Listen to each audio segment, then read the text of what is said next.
Hey everyone, welcome back to Stars of the Diamond. My name is Rhett, and today in this video what we're going to be doing is we're going to be showing the cards I was able to pick up at the National. Now I was set up as a dealer, so I didn't have a ton of time to really go around the show and look for things to buy, but I did make quite a few purchases, and probably more than I should have. But one of the first things I bought are these very, very small cards. And I mean small, I mean very small. Now on the front, you can kind of see what these are. These are actually the first Topps issue that they ever made. And a gentleman had maybe 100 or 150 of them in a little canister like this. And this set actually comprises 256 different small cards, and they were each individually packaged in little penny pieces of gum. And there's all different categories. So there's American inventors here. You can see these are wrestling champions. And you can kind of see there's varying degrees of development on these. And so these are self-developing track and field stars. And so what you would do is you'd get your gum, and this would be blank. I think what you did is you wet it either by spitting on it or just kind of wetting the front, and then you held it up to the sun. And the trivia question on the back: what hurdler ran more consecutive victories than the other, only to be defeated in the Olympic trials, would be answered on the front. In this case, it's Harrison Dillard. And so that's kind of what these were. They're sort of a trivia game with a card. And included in these are sports. So we got some boxing champions here again, almost undeveloped, some of these. And then others. On this one, you got Rinty Monaghan. And we've got explorers and stars of the screen and stage and movie stars. We got general sports. So these are just kind of generic sports like tennis, the headlock, so wrestling, water skiing, and things like that. But amongst the groups, there's American military leaders, dogs, Wild West figures, all that stuff. Some important ones, there are football cards in here. And you can kind of see here's Gil Stevenson, Swiacki, Wally Triplett, early African-American star in the NFL. And again, some of these aren't real well developed, but there was quite a few in here. Northwestern, the school. But amongst the groups, there are boxing champions again here. So we've got Jack Johnson, that's kind of a cool one. And James Jeffries, Ray Robinson. So that may be Ray Robinson's first card. Not sure about that or not. We got some basketball players here. So some early basketball players. Ed McCauley. And again, small. I mean, about the size of your thumb there. But amongst them are the first ever Topps baseball cards. So you can kind of see here's Lou Boudreau, the then current Cleveland Indians. This one tough to see, but it's Lou Gehrig. We got two examples of Christy Matheson, Bob Elliott, and those were from the just completed 1948 World Series. We have Connie Mack in his old gear. Two different, I think, Grover Alexander, and that is Ty Cobb. So first Topps baseball cards. So anyways, this group of, I mean, if we're looking at all these here, maybe 100, 200 of these small cards. And these are quite collectible these days. The whole group, I got a screaming deal. The guy wanted $400 for all of them, which, you know, obviously you're going to take that all day long. But I don't want to go too far into that. I might make a video sharing those. I collect quite a few of them, and I'm gonna have to compare these against the ones that I have. But yeah, pretty cool little pieces.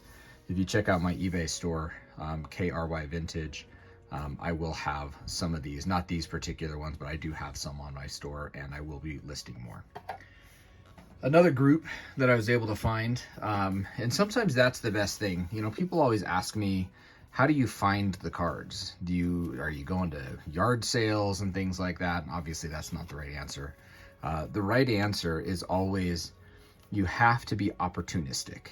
Okay, when an opportunity comes about and you have an opportunity to buy something, especially in bulk, you just do it. Okay, and you don't dick around too much in the price. You just got to be opportunistic about when you pick things up. So I was by a dealer's table and he had these groups, and they were insanely cheap. So these are 1947 tip top bread, and I mean, you can see the amount that we have here in these.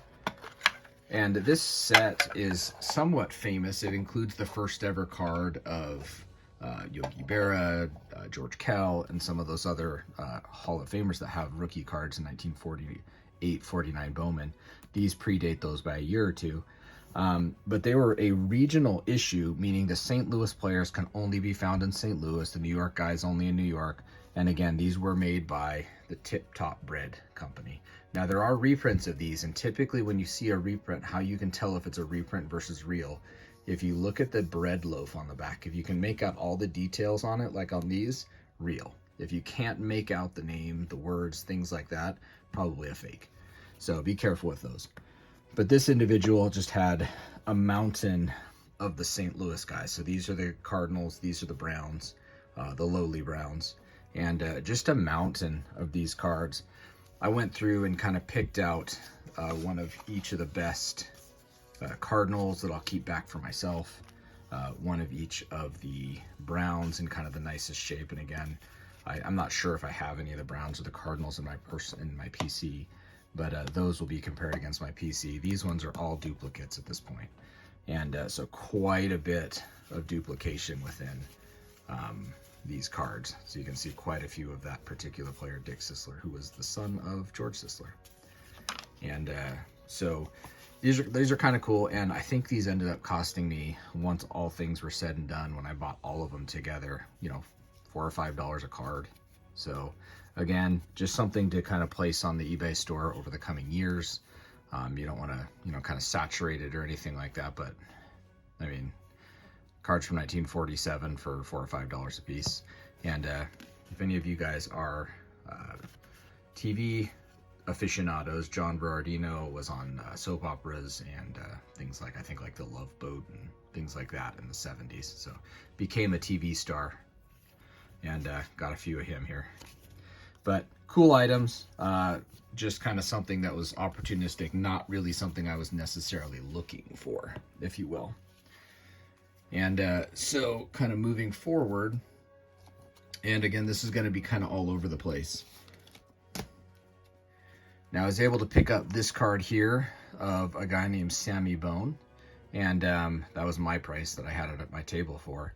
And the reason I picked up him, not great condition, this is a V61 Nielsen's chocolate, is because Sammy Bone is Jewish, of Jewish heritage, and there are quite a few collectors out there that are looking for guys of Jewish heritage. It's a fairly commonly collected niche within the hobby, so tends to be one that if I can find him for the price of a common within a set, I usually pick them up because they're pretty easy to sell. Now, I have this particular card in my PC, so this would be a duplicate. And random miscellaneous super cheap T205. I think this cost me $15 or something like that on a table, but can never go wrong. I love the gold borders. I think I was able to pick up one or two more.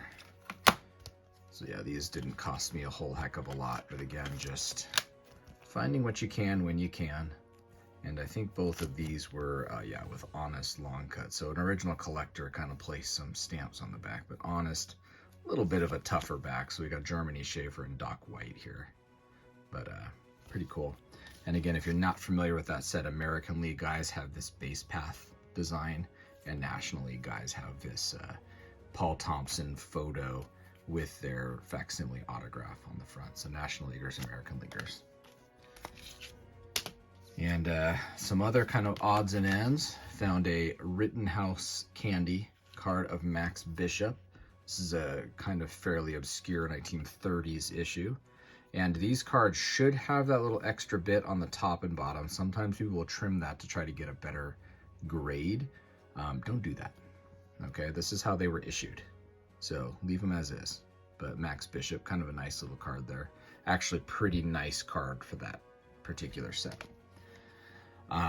This is not an M101-5, nor did I pay that.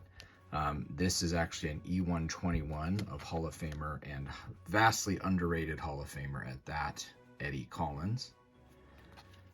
I collect Zenith cards. If you've watched any of my videos, you know that. But this was a 1915 Zenith of Joe Gedeon.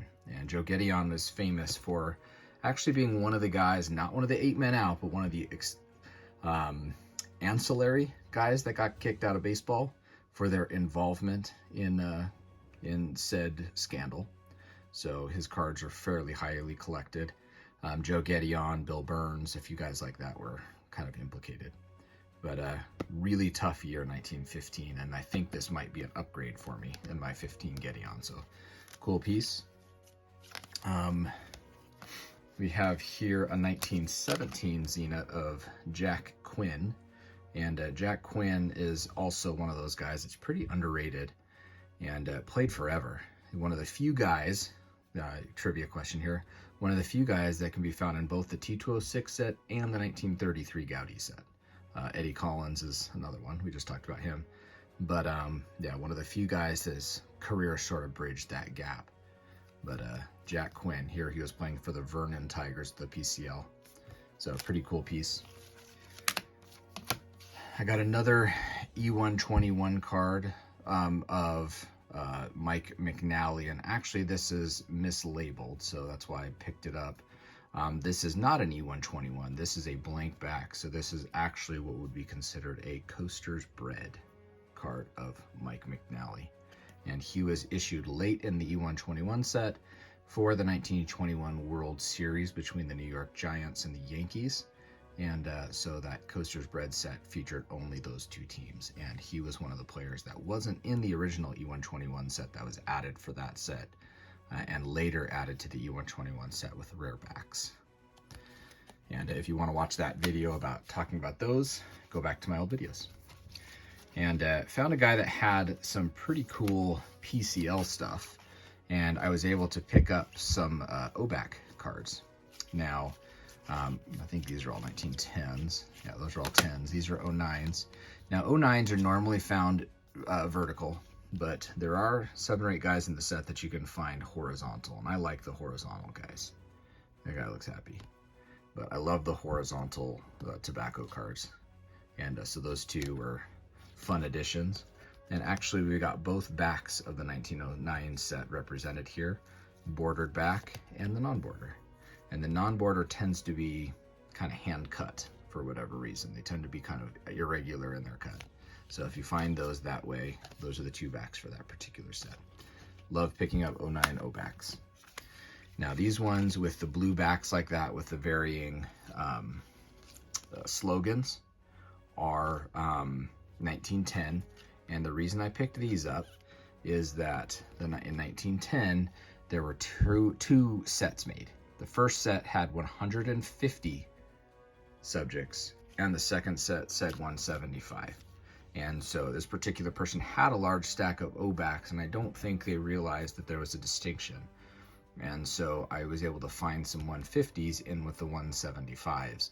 And so I picked them up, and the prices weren't, yeah, it's a pretty nice one actually. The 150s go for significantly more than the 175s and are quite rare. So picking up 4 150 subject 1910 Obaks, pretty great find actually. So really happy about those ones. And again, this is going to be a little bit of a hodgepodge video. I collect 1950s regionals, and some of the really tough regional issues were made by the Globe Printing Company. And I was able to pick up 2 of these, and these were issued by Blossom Dairy. Okay. And so we got Albarro and Bill Killinger. So tough issue. If you're not familiar with the Globe Printing sets from the early 50s, look them up. Really difficult to find examples of. And I collect all of them because I'm a glutton for punishment. But really cool to pick up some rare 1950s regional types. I also picked up this card. I think this is an Ovenka from Venezuela, of a Venezuelan immortal, really. I mean, one of the most famous early guys from that country, Pelayo Chacon. He played in the Negro Leagues in America, and is a Latin American star. Has I think Aguilitas cards and things like that, but kind of one of those guys that has an outside shot someday of making the Hall of Fame. So pretty cool. This is a 1970s kind of reissue talking about, you know, famous veterans. So cool card. So kind of bringing us to some more. I'm pretty sure I've shared before my Colgan's chip collection with you guys. So I'm gonna kind of show some more, and I picked up some more Colgans, but these ones are not just your typical Colgans. So the Colgan's chips are regularly found with Stars of the Diamond. That's actually what my channel is called. It's named after the Colgan's chips. But a rare version of the Colgan's chip was issued in 1913, and they are the tin tops. And so normally, I mean, for every 100 E254 card that you find, you might find one or two of these, or the red borders. And it features players that are only in the tin top set. And it does include a very elusive Jim Thorpe card and a Shoeless Joe Jackson that aren't found in the regular Colgan's chips.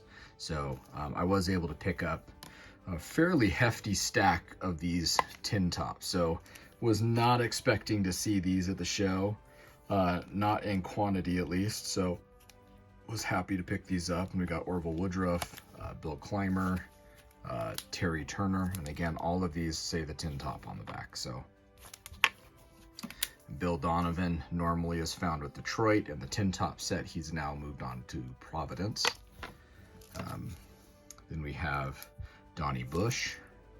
That's a card that didn't change design at all from the regular Colgans to the tin tops. And we got Murray here for Buffalo. This is a person that was not in the regular tin top or Colgan set, but he is in the tin top set. And then we got a bunch more over here as well. And Kaiser Wilhelm, same thing, was not in the regular Colgan set, but is in this tin top set. Jack Berry for the Philadelphia A's. That's not one. And Dodie Paskert for the Philadelphia National League for the Phillies. And so those were pretty cool. I'll put these over to the side. And we also did pick up one E254. So again, you can kind of see here the difference between the backs, the Sen 25 tin tops or Stars of the Diamond. This is the regular, more common version. Now this is a pretty rare guy within that set, and it's actually the first ever card of future Yankees manager, Hall of Famer, Joe McCarthy. So during his young career, he was only featured on 2 cards that we know of during his time as a minor league baseball player for Toledo. Pinkerton cabinet, which is a T5, and this. And amongst the E254 cards, this is a very rare card. So picked this up for a lot less than I should have had to pay for it, but I probably would have picked it up anyways just because it is rare. All right, so let's go over a few types here. This was a 1911 Bishop & Company E100, and again, I love me some horizontal, and I think this is the only card that is horizontal in that particular set. So again, kind of a cool set, and that is a Pacific Coast League Bishop & Company. They made chocolate and candy in California, so was happy to pick that up. That's a fun one. And did pick up 2 T210, T210 Old Mill, and these are both Southern League guys. So we got 2 guys from the Southern League, which is Series 8. That is the set that has Shoeless Joe Jackson and his really rare card with New Orleans, and these are very, very highly collected. So I always pick up T210s if I can find them, and I kind of pick them up in the grade that I can find. 2 just kind of, again, opportunistic purchases. A guy had, I collect autographs a lot. I'm sure you've seen my videos. A guy had a big stack of these autographed cards from Grand Slam from 1978. And this was a set that was made for people to collect autographs via mail. And so when you got this set, I think it was 200 cards, you sent them to the player, and it had actually an address list to send to the players' houses, which was kind of weird. And you know, you could send to Claude Passau, Di Fondi, all these people, and this whole stack of 42 autographs here. I'll have to check them. They looked good, you know, to my eye when I was looking at them. I'm not a newbie when it comes to autographs. So this whole stack he had for $200 for 40 of them, which again, I collect them, so I'll compare these against the ones I already have and see if I need some of these. But a couple Hall of Famers here, the top 4, and then just some guys that were kind of prominent. And there's a chance that there's some secretarials in here, but we'll check those out. None of the typical guys that you find that were always secretarial. The Don Zimmers and, you know, Willie Mays and people like that were constantly using people to kind of use to autograph for them via the mail. Vernon Law. So just a fun little group. And there's the guy's name that sent it to him. But kind of a fun little group at almost no cost. So that same person also had this stack of Dortmund postcards in pretty nice shape, actually. And I love the Dortmund postcards. They're one of my favorite things. These great Kodachrome photos of Dodgers and Yankees, and I think even a White Sox or two. And so we've got Pee Wee Reese, Willie Miranda, Frank Crissetti, Gene Woodling, Eddie Robinson, Tom Gorman. There's a White Sox for you. Got Chico. Billy Martin, Carl Furillo, Jerry Coleman, Don Bolweg, Jim McDonald, Johnny Sane, and Allie Reynolds. So this whole group, same individual, had these, and also a decent 1955 Topps rookie of Harmon Killebrew. And I'm in Idaho, so he's kind of my guy. Home is Payette, Idaho. So in Payette, where my brother actually, you know, lives really close by, they have a baseball field named after Harmon Killebrew. So he's a local guy for me, so I always try to pick up Killebrew stuff when I can. But I think he went down to like, you know, $400 on this whole group. I think he was asking $175 for these, $125 for these, and $200 for those. So kind of brought us to about $500, and I think he went down to like $425 or something like that. So a price that is just like, you know, there's enough fun in there for me to pick it up at no real downside there. I do collect these, so I'm going to compare these against the collection that I already have, and I might upgrade one or two because these are actually pretty nice examples with, you know, clean backs. So the Dortmund postcards, really cool set. If you haven't looked into those, I might make a video on my collection of those at some point. But again, the main thing when you're buying at shows, when you're buying at shops, wherever it happens to be that you're looking to purchase things, be opportunistic. That's the key. Don't be so pigeonholed in what you're looking to collect that you pass up a deal that you're going to regret later.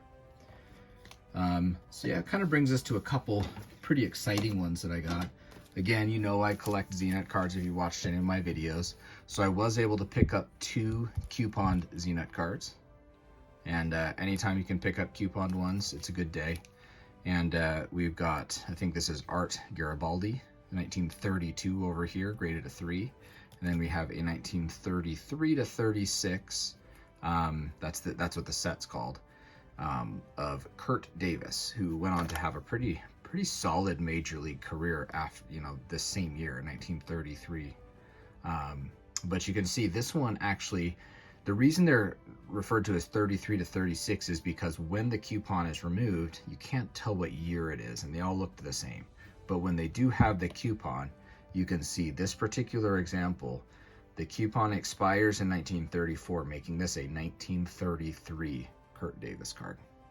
But anyways, thought those were cool. Those are always fun. And a few other cool ones to kind of go over. I did pick up a an Old Judge card of a guy that I think has a good chance of making the Hall of Fame someday. It's a hard one to get to focus, but Jim McCormick. And this is was being sold by my good friend Richard, and he called it a Franken card because that's exactly what it is. But this card, the photo was trimmed down to the photo here, and somebody remounted that photo onto a actress card, so it's just kind of glued on there. But again, Jim McCormick, if you look his statistics up, he's got a career WAR in the 70s somewhere, so one of those guys that, you know, has a really good chance of making the Hall of Fame someday, like legit. And love the photo. I mean, just the portrait Old Judge cards are one of my favorites. It's a guilty pleasure of mine. And with the bowler hat and all that, this is my favorite pose of Jim McCormick, and the price was super cheap, so because of the Franken card. But super cool piece. And another guy that I think has an outside shot of making the Hall of Fame someday is this individual here named Harry Stovey.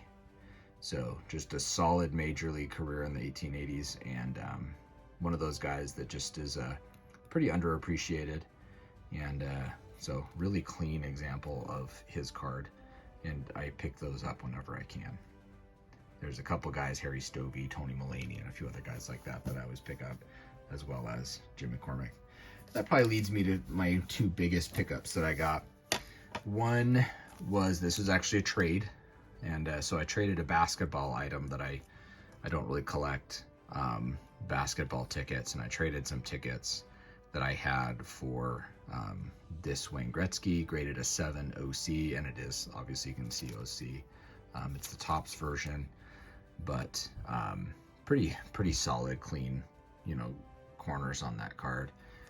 But you never have too many Wayne Gretzky rookies, right? So traded some cute basketball tickets that didn't mean a lot to me for this and some cash, and you know, that's a good day. And you know, my last thing I picked up was a T206 Cobb green background, obviously a little OC to the top and a little bit of something at the top there that kind of accounts for the grade, but pretty solid Piedmont 150 of green background Cobb. So had to trade I traded a hockey card that I had at my table for this card, and the hockey card I had was, you know, certainly rarer than the Cobb, but it wasn't Cobb, so I was happy with the trade. I think the other party was also pretty happy with the trade. So anyways, those were my pickups at the show, and again, I went to sell, and we did sell quite a bit, but you know, whenever you can pick up some cool pieces at a show and you have the opportunity, don't pass it up. So thanks for watching. If you haven't already subscribed to my videos, please do so. I'm going to try to be a little bit more frequent about getting one or two up every couple weeks. And as always, everyone, happy collecting.